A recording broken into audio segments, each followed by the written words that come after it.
Are you thinking of buying a car? Well, before you make that decision, you need to know which cars you should avoid at all costs.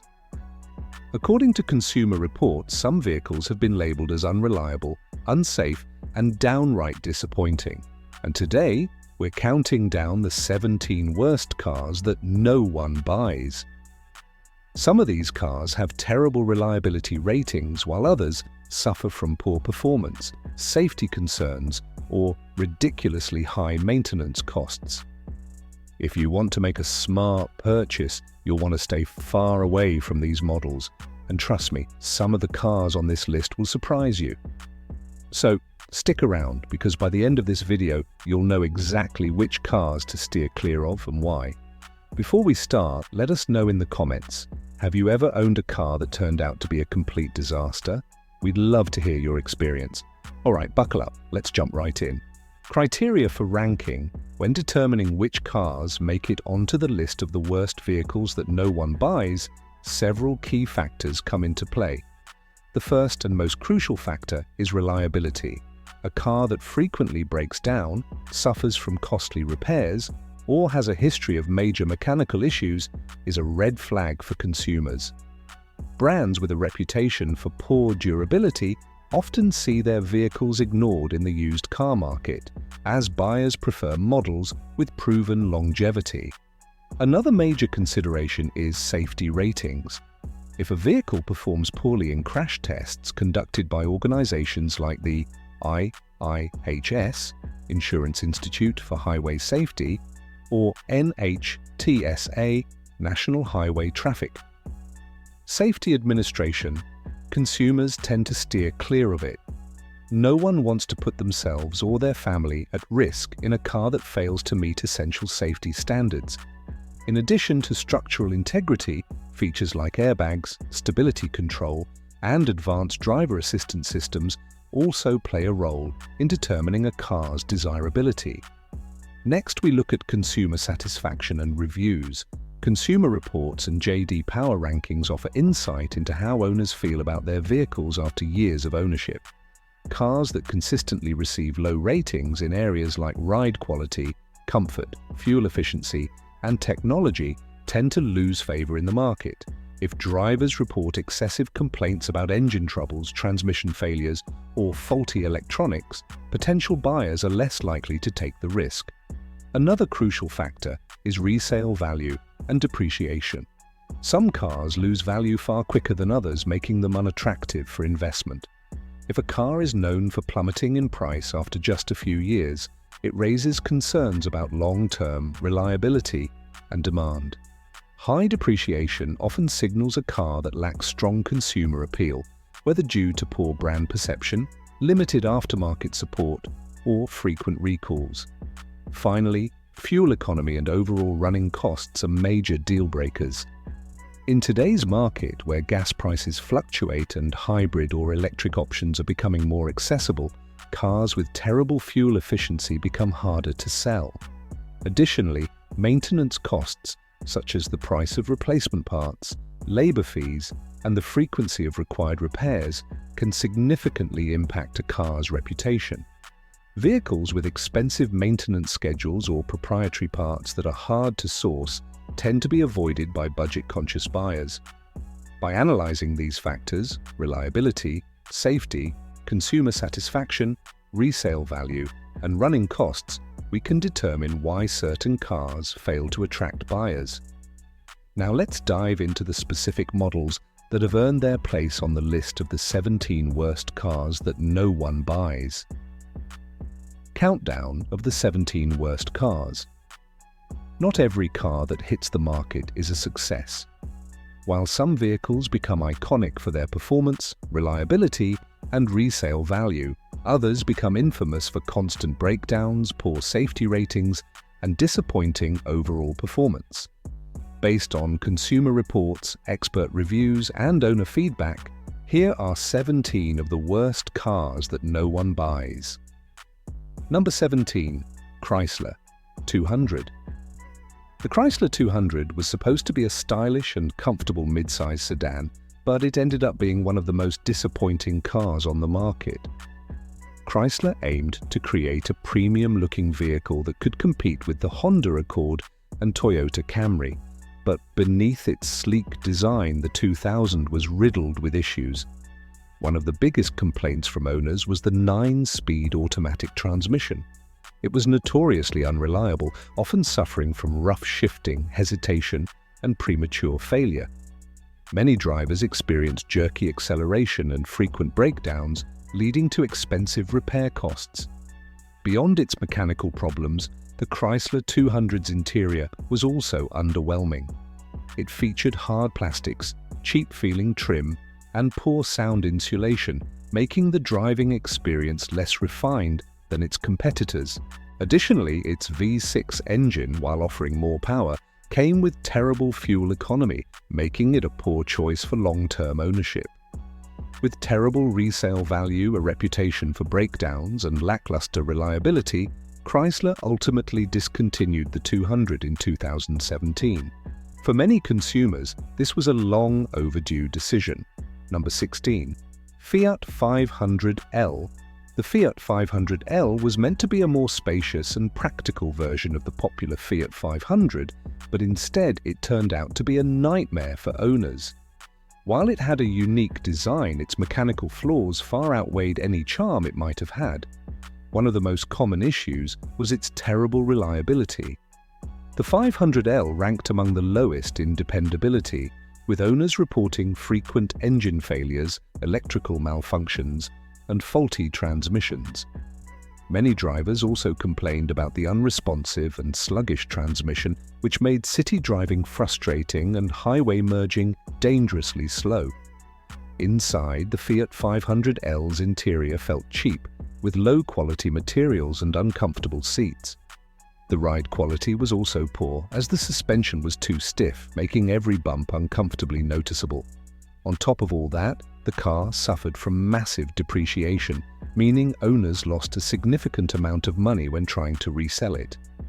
With one of the lowest owner satisfaction ratings in the market, the Fiat 500L was an absolute failure.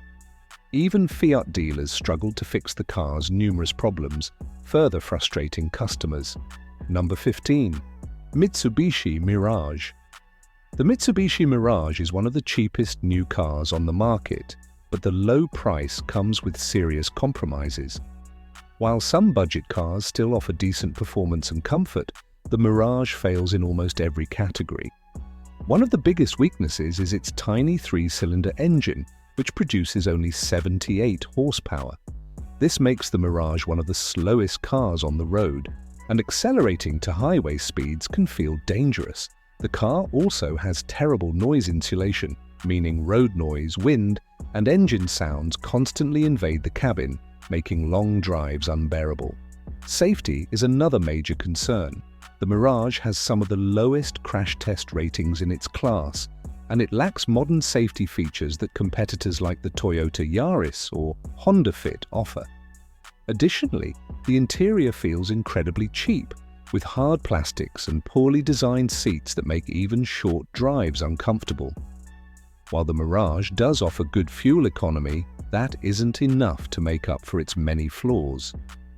Overall, it's a car that very few people would recommend. Number 14. Jeep Compass, pre-2017 models. The Jeep Compass is a vehicle that looks rugged and capable, but pre-2017 models were anything but.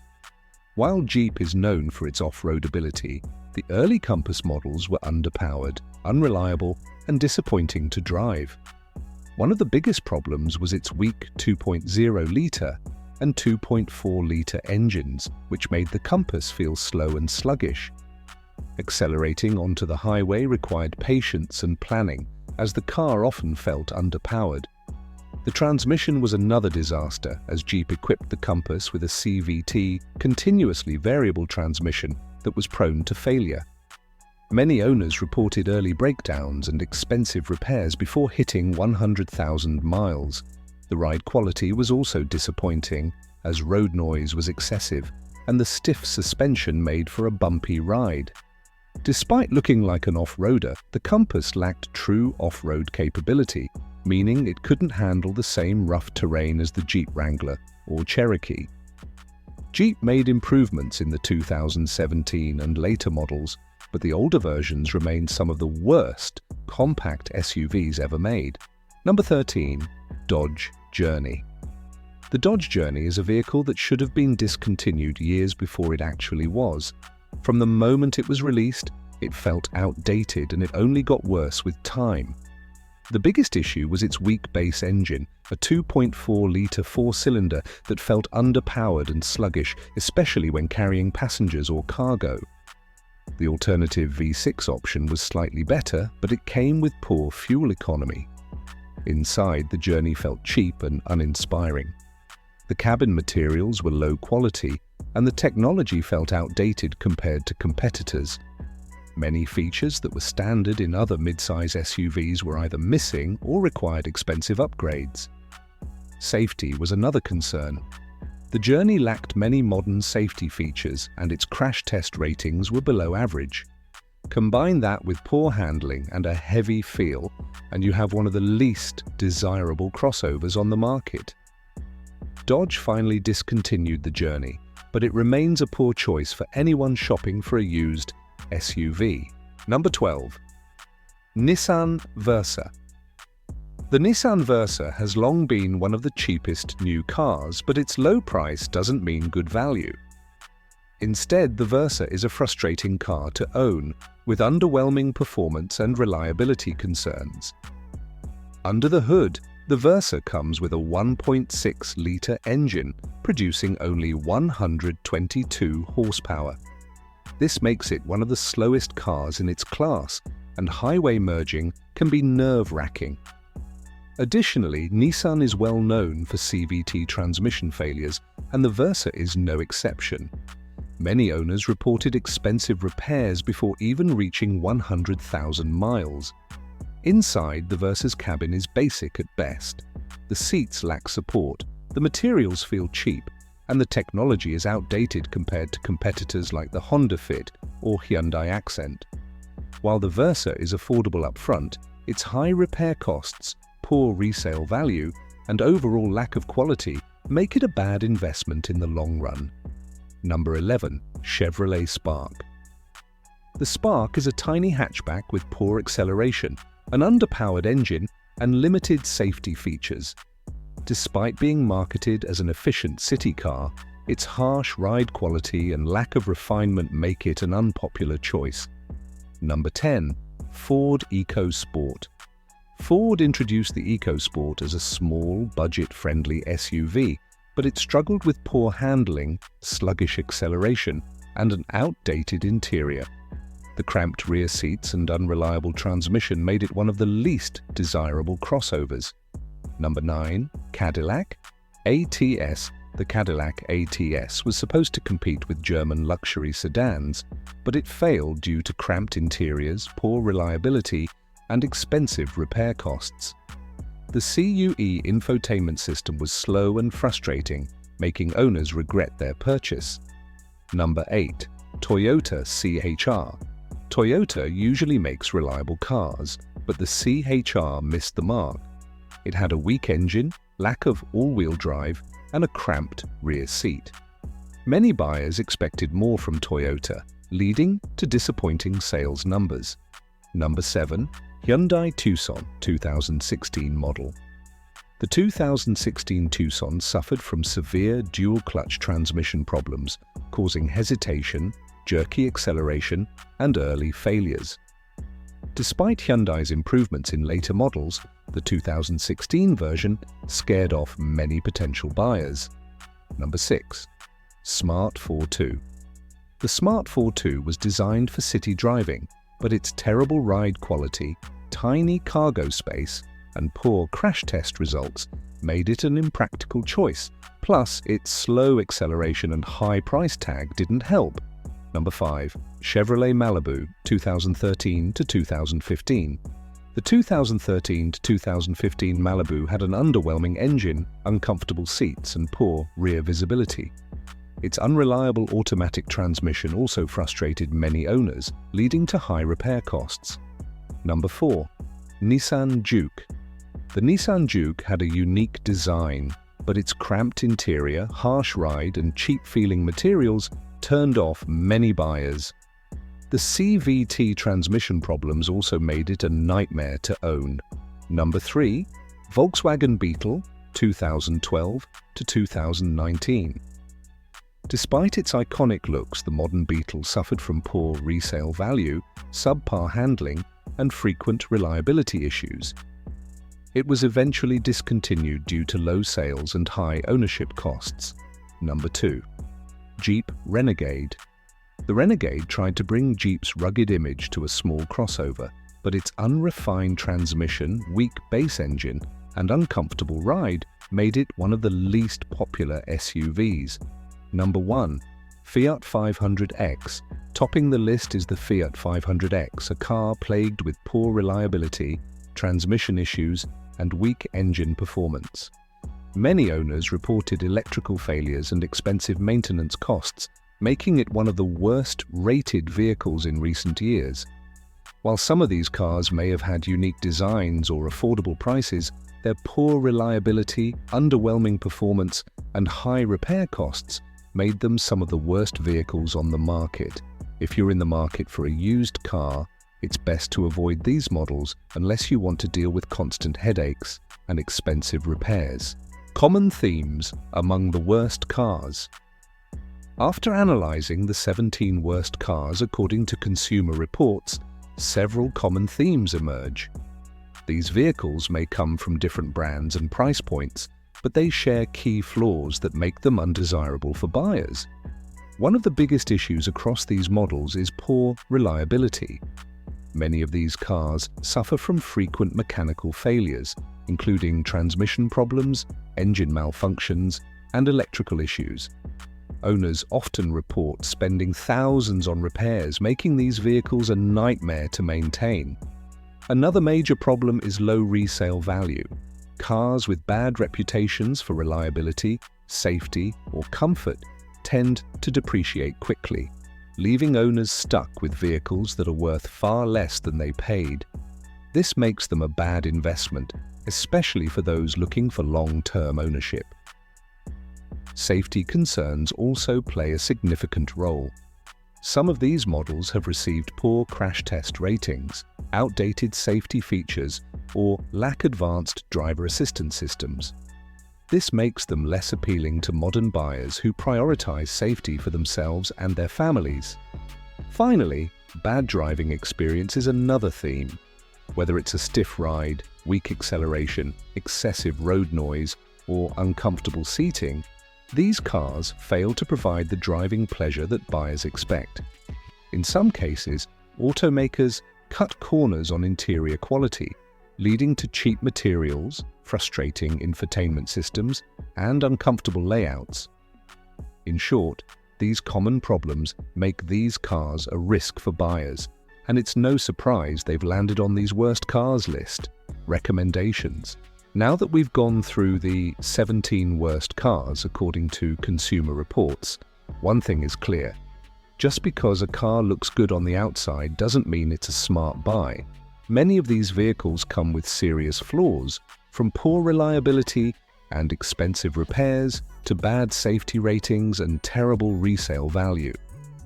If you're in the market for a used or new car, the best approach is to do your research before making a purchase. Check Consumer Reports, owner reviews, and expert opinions to see if a car has a history of mechanical issues or design flaws. Avoid models with recurring reliability problems, as these can lead to thousands of dollars in unexpected repair bills. For those who already own one of these cars, it might be worth considering trading it in for a more reliable model before it becomes a financial burden. If selling isn't an option, regular maintenance and inspections can help minimize the risks of major breakdowns. Ultimately, buying a car is a big investment, and you want to make sure your money goes towards something safe, reliable, and enjoyable to drive. While these 17 worst cars may still be on the market, now you know which ones to avoid and what to look for instead. If you found this video helpful, don't forget to like, subscribe, and share your thoughts in the comments below. What's the worst car you've ever owned? Let us know.